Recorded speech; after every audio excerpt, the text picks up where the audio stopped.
Amigos picnickers del mundo, qué gusto saludarles. Hoy estamos muy contentos porque, bueno, estamos festejando nuestras fiestas patrias en nuestro queridísimo México. Y hoy, si acaso ustedes, bueno, casi creo la mayoría de los mexicanos solemos comer los mejores platillos, quizás incluso de los mejores que podemos tener en el mundo, por cierto, famosos y además muchos premiados como el pozole mismo. Pues hoy tendremos un encuentro, un mano a mano, ¿verdad? Con una invitada de otro país y en particular por una gran labor que hace en temas de gastronomía, que por cierto no podría ser tampoco una gran manera de presentar a una mujer que visita nuestro México y que por supuesto no deja de ser inversión extranjera directa, pero haremos un mano a mano, ¿qué tal? Algo así como pozole contra un nuevo platillo que nos va a presentar, algo así como puff. Y quiero además como preámbulo comentarles que me emociona mucho porque por alguna razón obvia, más bien diría yo, presumir a un país que tiene, según el índice de competitividad más alto del mundo, de verdad que por supuesto algo tenemos que aprenderle. Los índices de competitividad del Foro Económico Mundial pues presenta a este país de Singapur como el primero en el mundo. Desde luego no creo que haya sido una, digamos, labor fácil haber llegado a este gran mérito de primer lugar en el mundo, puesto que también por lo poco que leí, me impresiona pues que por ahí de los años 60 era un país, Singapur, digamos no tan rico o no tenía al menos materia prima alguna. Es un país muy pequeño con un territorio de 728 kilómetros cuadrados, es minúsculo, quizás uno de los países más pequeños del mundo, pero ¿cómo logró un gran líder, Lee Kuan Yew, de origen chino, que había estudiado en la Universidad de Cambridge y que seguramente se convirtió en un héroe en sus andares, convirtiendo al país de Singapur en un país con algo así de $82,000 al año de PIB per cápita, lo cual igual lo constituye y lo representa como uno de los países pues más importantes en la economía mundial. Hoy, perdón por esta presentación, me emociona mucho convivir con gente que ha, digamos, tenido todo el éxito económico, porque por supuesto nosotros somos un país que vamos en camino, que estamos trabajando muy duro y que quizás sí, efectivamente nos podrá llevar algunos años o algunas décadas quizás para llegar a un país tan exitoso como lo es Singapur. Así que pues hoy muy contento de recibir en los estudios de Picnic Bank a nuestra amiga Crunch. Crunch, bienvenida a México. Muchas gracias.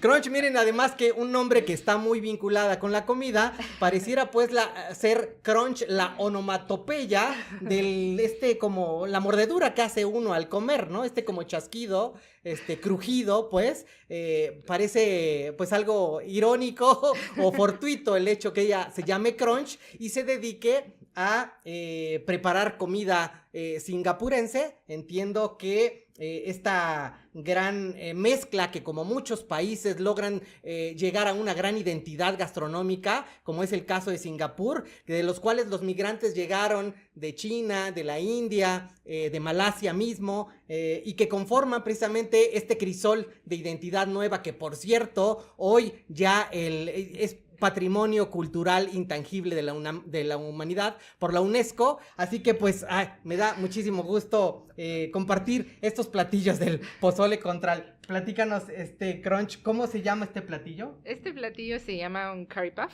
Bueno, cada uno es un curry puff y es un platillo que comamos como bolovanes aquí, que es un snack. Pues es una botana que comamos en desayuno o en la merienda, en la tarde, con una taza de chai o té o café y pues sí, es muy sabroso y sí se parece un poco como los bolovanes de México, de Veracruz. Y antes de llegar a esto, Crunch, me gustaría que nos platicaras un poco cómo fue tu vida. Digo, entiendo que naciste en Singapur y cómo fue, quizás que hayas estado por ahí hasta los 24 años de edad en Singapur. ¿Cómo fue tu vida desde niña? Me llama mucho la atención, después de en unos momentos pasar al tema gastronómico, que es inmenso, y platicaremos de grandes centros importantes. ¿Cómo fue tu vida en particular en tema de la educación desde niña en este país tan maravilloso como Singapur?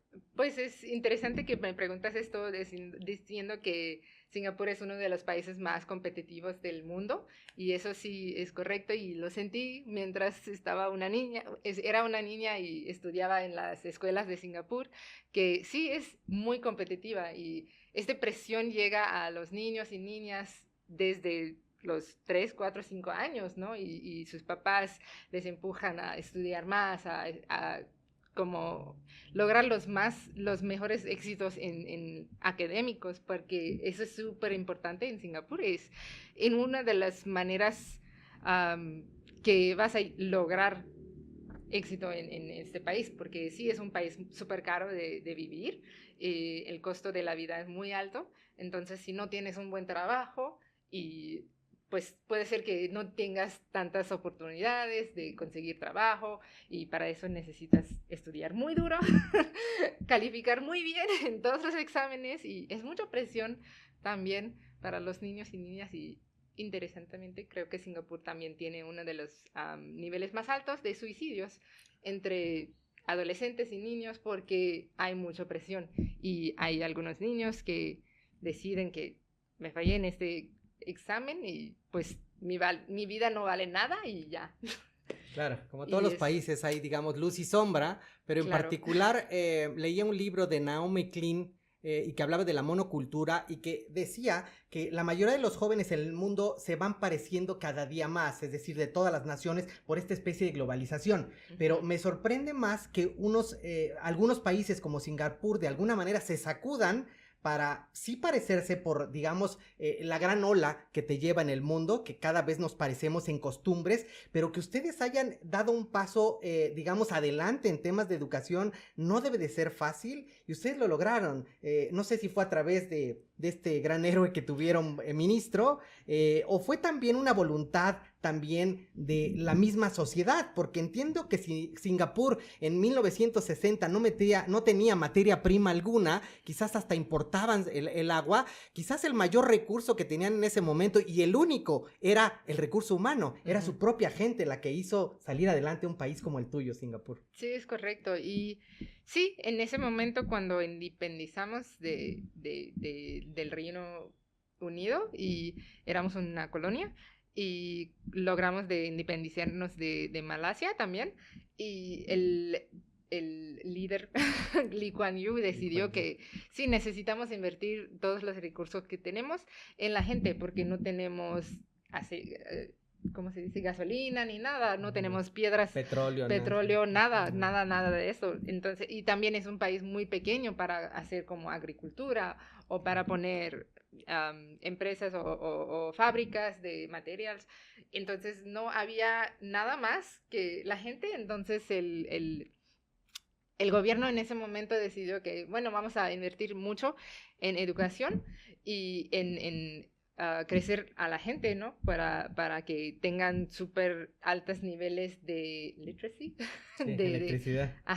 Para leer y escribir y creo que ahora Singapur tiene como 98% de literacidad en el país, que es un nivel muy, muy alto. Y pues sí, siguieron en ese camino para invertir mucho en la gente y ya llegamos a donde estamos ahora. Desde luego, sorprendente que, por ejemplo, en las plazas comerciales, que son muchas las que hay en Singapur es un país muy moderno, desde luego, muchos rascacielos, un gran lago hermoso, pero tienen la particularidad, y por ella leía a periodistas que tenían una gran obsesión, los singapurenses o quizás también el gobierno, que es poner la educación en primer lugar y ante todo. Tal es el caso que podemos ver en las plazas comerciales bibliotecas, por ejemplo, y que en los billetes de $2 podemos ver la palabra en repetidas ocasiones educación. Así que habría un trabajo fuerte el que se hizo en muy poco tiempo y que lograron salir adelante de una manera sorprendente, que hoy en día pues quizás me imagino que se sienten muy orgullosos ellos y que no deja de ser un ejemplo de inspiración para los países que todavía vamos caminando atrás, pero al menos como ciudadano, por supuesto que nos da mucho gusto que al ver que sí se puede, que sí se pudo lograr, que sí se pudo lograr y que seguramente la gente tuvo mucho que ver. También quizás los idiomas, porque entiendo que eran en los temas de educación es que hablan inglés todos por obligación. Sí. No sé si sea el principal o el oficial inglés. Sí, bueno, Singapur tiene 4 idiomas oficiales, inglés Tamil. es uno de ellos. Inglés es típicamente el idioma que usamos en situaciones comunes o públicos. Y también los otros 3 idiomas oficiales son chino mandarín, malayo y tamil, que son idiomas que corresponden a las etnicidades más grandes que ocupan, que viven en Singapur. Y pues sí, en las escuelas es obligatorio que aprendes inglés, todas las materias están en inglés, matemáticas, ciencias, biología, geografía, historia, todo esto enseñan en inglés. Y además de esto, aprendemos el idioma materna de cada uno en 1 hora cada día, algo así, como una materia, como aquí aprenden español, por ejemplo. En tu caso, Crunch, ¿tienes alguna ascendencia del país hindú? Sí, mis ancestros son del sur de la India y así que yo hablo tamil. Hablas tamil, que es Sí. como una etnia también, el lenguaje, pues, la lengua como tal, o porque entiendo que no era como un gran país, es muy grande el país. ¿Cómo es? ¿Cuál es? No me refiero a la lengua como tal, era como étnico, es decir, muy poca gente todavía habla tamil o No es mucha gente cierto, más de ya. hecho, un estado total en la India es Ok, es grande Tamil entonces. Nadu, es Ok. el nombre del estado y es el idioma oficial en este estado. Y también en Sri Lanka hablan tamil. Entonces, no sé cuántos, pero son millones de personas que hablan tamil, como tal vez 200 millones de personas. Ok. Y por ahí, sí, porque en realidad ustedes son cerca, o al menos casi 6 millones de habitantes en Singapur. Andaban Es sobre correcto. 5.6, seguramente ya andan sobre los 6 millones. Y digo, no deja de ser un estado pequeño, pero grandioso para todo lo que han hecho, ¿no? Por ahí quizás también a través de esta mezcla lograron y de esta migración de estos países que comentas, fue que llegaron a este estado y por alguna razón tuvieron la necesidad de crear estos como centros, como barrios al aire libre que le llaman hawkers, que se convirtieron en parte de la identidad cultural de Singapur, obviamente por estas gran mezclas, pero ahí podríamos, digamos, distinguir de una manera muy fehaciente la mezcla de culturas en un platillo, por ejemplo, ¿no? Veía, por ejemplo, platicaba que en 1998 se creó una guía turística como muy parecida a la guía Michelin francesa que funda André Michelin. En este caso, se funda algo que se llama Makan Sutra. No es Kama Sutra, esa es otra cosa, no lo vayan a confundir. Makan Sutra, que leía que Makan significa comer en malayo, y lograron a través de esta guía justamente catapulsarse como comentaba, a margen supremo, a rango supremo, convirtiéndose ahora en patrimonio cultural intangible de la humanidad, como muchos platillos hay en otros países, pero me llamó la atención que ahora ya es parte, digamos, de un ejercicio que ahora el mismo gobierno de Singapur quiere rescatar, incluso incentivando a los mismos emprendedores de Singapur con algunos ejercicios como apoyarles en la primera renta, por ahí escuché, y me parece fantástico que de alguna manera ese rescate, como lo hacemos aquí en México, de los que, por cierto, fuimos también portadores del Gran Premio Michelin por primera vez en México, con una taquería, ¿no? El Califa se llama. Y los que, bueno, somos mexicanos y alguna vez nos tocó vivir un tiempo en la Ciudad de México, pudimos degustar de los tacos del Califa y de otros, como recordarán los tacos de Don Berna en Tlatelolco. Pero bueno, todos ellos sabrán que en el mundo, pues, podemos degustar de tantos platillos típicos y este sincretismo cultural de identidad que les genera una gran identidad en Singapur. Bueno, aquí un platillo, ejemplo, que pues ella misma, Crunch, cocina y que nos trae a degustar a México. Platícanos, Crunch, ¿de qué está hecho? ¿Cómo va? Si tiene alguna, digamos, referencia de otro país o es meramente singapurense. Yo diría que Singapur y Malasia, por ejemplo, compartimos muchos platillos y entonces lo que encuentras en Singapur puedes encontrar en Malasia en una variedad o diferente estilo, pero más o menos parecido. Viene típicamente de la cultura malayo en Singapur, pero lleva como condimentos de la India. Por ejemplo, el relleno de este empanadita es el curry. Ah, ok, ok. Entonces es una mezcla de especies de la India que llegaron a Singapur los inmigrantes de la India que trajeron sus especies y hicieron curry, y a ellos les gustó tanto que hicieron un relleno de papas.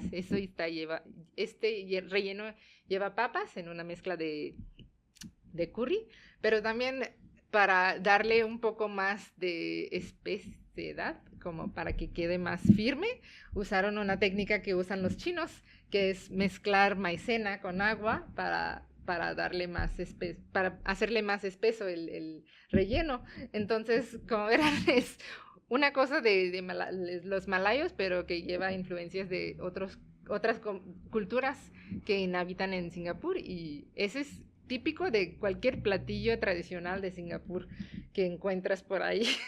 Muy bien, Crunch. Entiendo que, digo, estudiaste negocios y política, Sí. ¿verdad? Estas Ciencias ambas políticas, carreras, ciencias sí. políticas.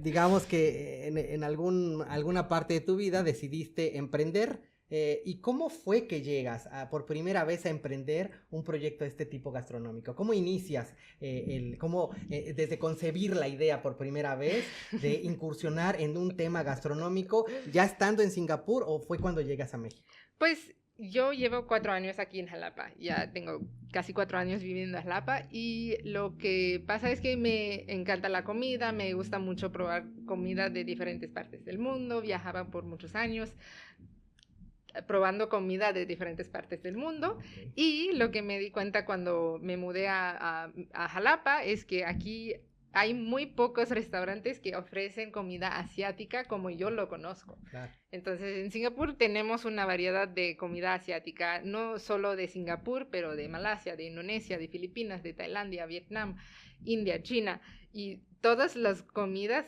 que tenemos en Singapur no tienen nada que ver con lo que ofrecen aquí como comida asiática. Claro.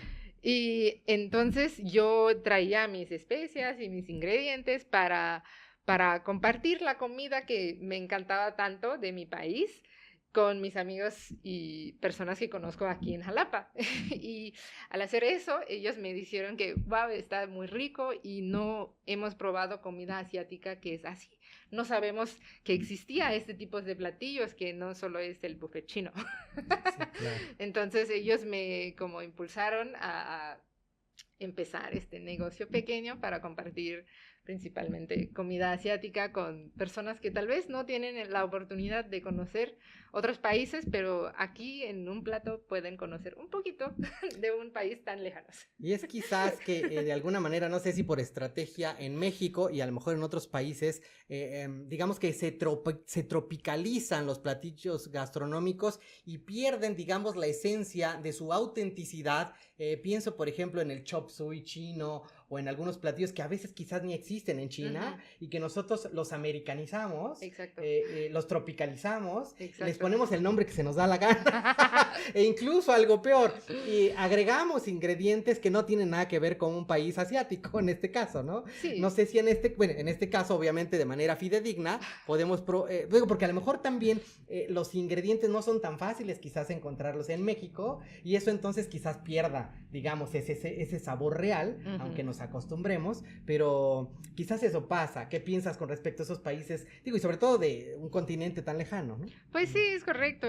A veces es un poco difícil y me ha costado un poco encontrar ciertos ingredientes, y en esos 4 años iba buscando ingredientes, como necesito este ingrediente, no sé dónde conseguirlo. Y a veces en la Ciudad de México se encuentran cosas más fáciles en sus mercados más grandes, o hasta en los supermercados internacionales que importan más ingredientes de todas partes del mundo. Entonces ahora tenemos más facilidad de acceder a esos ingredientes, que tal vez antes no era tan fácil, pero sí hago lo que puedo con lo que hay.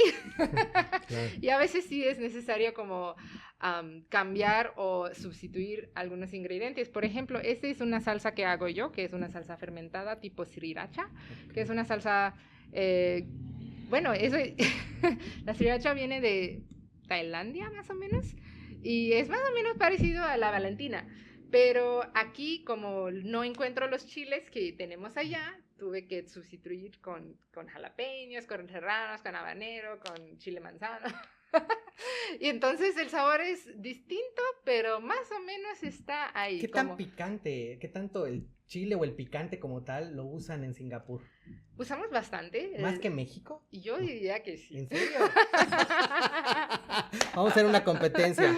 Yo diría mordeduras. Que sí, la comida asiática o del Singapur en particular usamos más condimentos y más chile y está más como, puede ser que es más picosito porque no están acostumbrados a ese picor, ¿no? ¿Existe el chile jalapeño como tal? El chile... No es tan común. No, el verde, así que aquí comemos a mordidas, no. Esto no, pero hay otras diferentes variedades de chile. Por ejemplo, hay uno que se llama Bird's Eye Chile o chile tailandés, que se parece mucho al chiltepín, pero no es lo mismo. Es un poco más grande y está súper picoso también.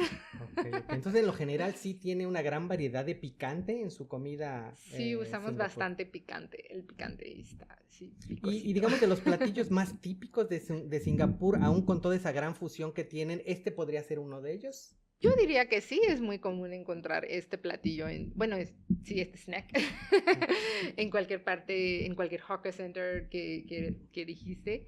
Y sí, en la mañana es común que encuentres a la gente comiendo esto para desayunar o en la tarde antes de la cena, como te da un poco de hambre y uno de estos y llegas Super. Hasta la cena. Hazte cuenta, este platillo como tal, si lo encuentras en un hawker center, ¿como cuánto costaría en dólares? Costará cada uno unos 80 centavos. Okay. O venden 3 por $2. 3 por $2. $2. Bueno, no está tan caro. Ajá. Pero sí es bastante trabajo. Bueno, depende de dónde compras o qué variedad hay. Porque hay algunos que son más chiquitos y si lleva carne, a veces cuesta más, depende del relleno también, entonces el precio puede variar mucho. Pero digamos que este platillo lo podrías encontrar en un hawker center, pero también podrías encontrarlo en un gourmet, en un restaurante gourmet. No necesariamente en un restaurante gourmet, porque ese es un snack y no lo venden. Okay. Es un poco más popular, digamos. Sí, pero hay diferentes... negocios que hacen sus propias recetas o recetas que son más o menos diferentes. ¿Cómo aprende la gente a cocinar en Singapur? Acá en México, hombres y mujeres les gusta mucho cada día más estar en la cocina y creo que, pues, perdón por decir, pero las madres y las mujeres mexicanas son extraordinarias cocineras. Sí, es cierto. Tenemos exquisita comida y, por supuesto, grandes chefs también en México, reconocidos en el mundo, pero en un país, digamos, con tantas actividades, con tanta densidad poblacional, que seguramente la gente trabaja mucho, pues, ¿cómo hacen para deslindar ese tiempo para la cocina? Supongo que, bueno, en Singapur es muy común que la gente come afuera de la casa porque hay exceso de comida barata. Okay. Y las familias en Singapur suelen ser más chiquitos, como una pareja y un hijo o 2 hijos. Y como van con diferentes actividades, es muy común que compran la comida en un hawker center y comen eso. Y hasta yo entiendo, es más común que las abuelas están cocinando en la casa o para la familia si alguien está cocinando, porque literal no sale más barato cocinar en la casa que comprar la comida ya hecha, ¿no? Entonces ahorras todo el tiempo que inviertes en la cocina y ya tienes comida hecha y puedes relajarte estas 2 horas que estarías en la cocina, si no. Entonces es más típico que la gente invierte tiempo a cocinar para eventos más grandes de la familia, como una reunión familiar o un cumpleaños, y entonces sí ponen a cocinar. Y todavía hay familias que usan el tiempo para hacer platillos más elaboradas, como aquí hacen tamales en familia para Navidad. Juntaron juntos todos los primos, los tíos, tías, y todos están haciendo tamales porque para alimentar 20 personas necesitamos 1000 tamales, ¿no? Sí. Entonces hay algo así parecido también y pues sí. Y Crunch, te iba a comentar que hablando del ahorro, además del índice global de competitividad en el mundo que ustedes ostentan el primer lugar, también, por si fuera poco, veía que también ostentan los primeros lugares de lugar, como mejor país para hacer negocios. Me pregunto, digo, como toda cultura quizás nos gustaría que desde niños, por ejemplo, al menos en México, o al menos en mi vida personal, me hubiera gustado más que desde la primaria o la secundaria misma me hubieran enseñado a ahorrar, a conocer un poco de finanzas, al tema de marketing, al cómo emprender y bueno, en este caso de este país tan maravilloso, Singapur, que ostenta el primer lugar o dentro de los primeros lugares de mejores lugares para hacer negocio, entiendo quizás porque haya mejor certidumbre jurídica, por ejemplo, y algunos otros elementos, pero me llama la atención cómo que si desde niños o en el high school o no sé cómo le llaman en los primeros momentos de la escuela, ¿les enseñan algo de finanzas, algo de ahorro, algo de negocios? ¿O es mera, digamos, percepción la que tiene uno de cómo logran ser buenos negociantes también? Buena pregunta. Creo que no aprendemos nada de eso en la escuela. No nos enseñan cómo empezar un negocio, cómo pagar impuestos. Esas cosas básicas que deberíamos aprender en las escuelas en todas partes del mundo. No estamos aprendiendo ni en Singapur. Creo que cuando dicen que Singapur es un buen lugar para negocios, refieren a extranjeros que Como quieren, inversión extranjera ajá, directa. ajá, Ok. que quieren abrir un negocio en Negocios. Singapur. Sí. Sí es muy fácil. Por ejemplo, si tú eres Yo quiero mexicano poner un y quieres negocio allá. poner un Es muy negocio en fácil Singapur, llegar. es muy fácil. No hay muchas barreras que tienes que como saltar Sí, o para trámites ajá. burocráticos. Ok. Puede ser que el proceso es súper fácil, es súper rápido también. Singapur es un país muy eficiente, entonces puede ser que adentro de 3 días ya tienes un negocio abierto en Singapur, si quieres hacerlo. Y también como no pagan tantos en impuestos foráneos o lo que sea, entonces muchas empresas del mundo invierten en Singapur para abrir sus negocios ahí, para acceder a todo Sudeste Asia y Asia en general, porque Singapur sí tiene mucha infraestructura y está como muy estable, no hay conflictos y la gente siente que ahí está seguro abrir un negocio, y para eso dicen que Singapur es un buen lugar para negocios, pero no es porque singapurenses están emprendiendo Lo que nada. sí, digamos, en su generalidad, tienen una magnífica educación. Y ello quizás conlleve también, quiero pensar también a una educación financiera, no solo en otros temas culturales, sino entiendo que la educación implica todo o un promedio, ¿no?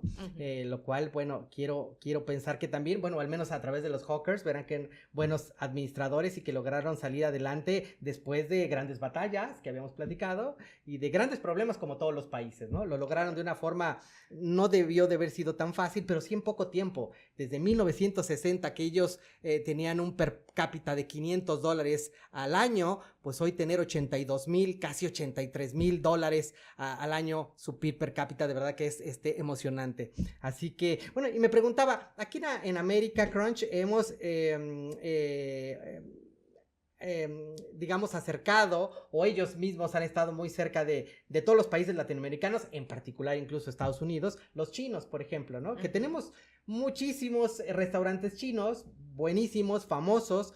¿Cómo verías ahora la posibilidad de instalar de alguna manera, ya sea aquí mismo en México o en algún país latinoamericano, el tema de instalar, por ejemplo, algún día un restaurante con inversión, podría ser extranjera o mexicana misma, para que pudieras instalar un restaurante de comida singapurense? Pues puede ser, hay una posibilidad, pero todavía no he pensado. Ok. Ahorita digamos que lo ha sido también como testear, conocer el paladar mexicano Sí, y que exacto. conozcan tu producto. ¿Qué tal te ha ido en ese sentido? Está yendo bastante bien, como tengo muy poco tiempo con este negocio y voy así como introduciendo la comida asiática a los mexicanos, pero también es como un choque cultural a veces, como la gente no entiende qué es y a veces le da miedo de probar cosas nuevas y como están muy familiar con sus costillas en chile seco y salsa Chicharrón verde. en salsa verde. Cosas así, cuando yo digo que, esos son fideos salteados con brotes de bambú, están como, estás diciendo palabras que nunca he escuchado en mi vida, Sí, como sí, parte sí, del sí. plato para comer, ¿no? Entonces está como, Bueno, no sé y a si mí quiero como probar. sí me gusta probar cosas nuevas, si me permites, Crunch, voy a probar una. Adelante. Porque la verdad es que nunca he estado en Singapur, ya te decía que voy a ir. Yo diría que pruebas eso solito antes de poner ¿Porque la pica salsa. mucho o qué? No, Bueno, entonces pruebo para esto primero, a ver. probar Qué maravilla. el relleno. Y se ven pesaditas, me gusta eso. ¿Qué tal? Mmm.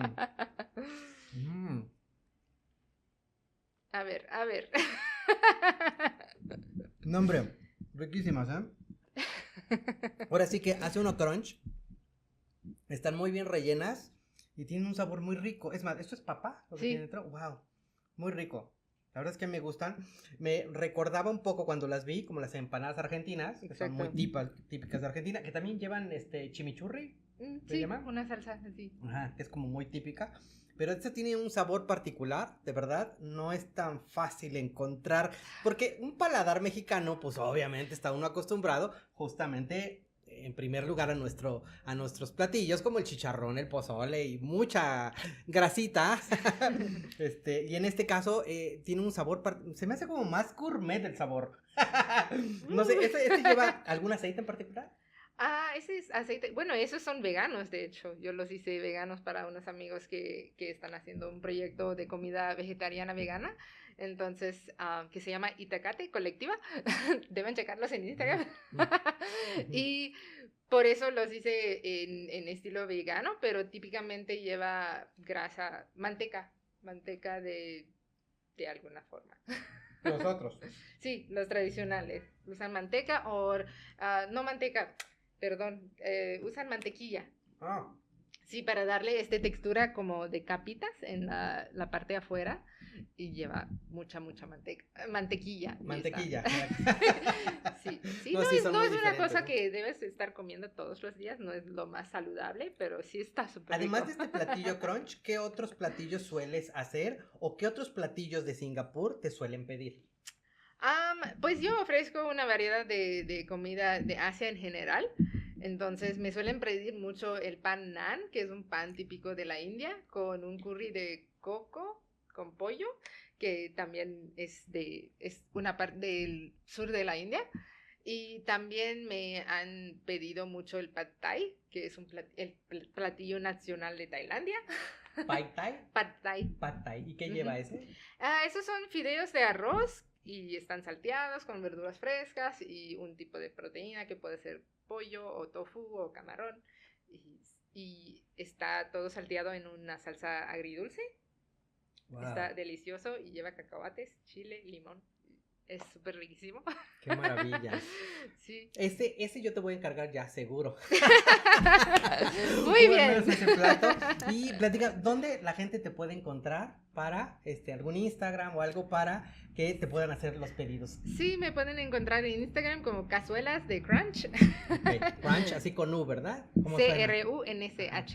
Les digo que es el crunch, la onomatopeya del morder, el crujir. Sí. Está fácil, digo, de hecho cuando la conocí ella me decía que hacía comida y que se llamaba Crunch, yo dije, yo creo que se lo puso estratégico, ¿no? No es cierto, es mi nombre. Pero es su nombre. ¿Y tu apellido? Ranjini. Sí. Crunch Ranjini. Crunch Ranjini. Ok, muy bien. Pues delicioso, pues qué bueno, ya nos diste tus Instagram o Facebook. Instagram, Cazuelas de Crunch, y pueden contactarme por WhatsApp también. Maravilloso, pues además la vamos a tener muy cerca y agradecemos que pues Crunch haya estado con nosotros, que vamos a seguir haciendo pues eventos que tengan que ver con la gastronomía, sobre todo con estas grandes fusiones y sí, ¿por qué no? Algún día las mezclas de pozole con platillos De hecho, hace rato hicimos un tamal con curry de pollo y quedó súper delicioso. ¡Ah, qué maravilla!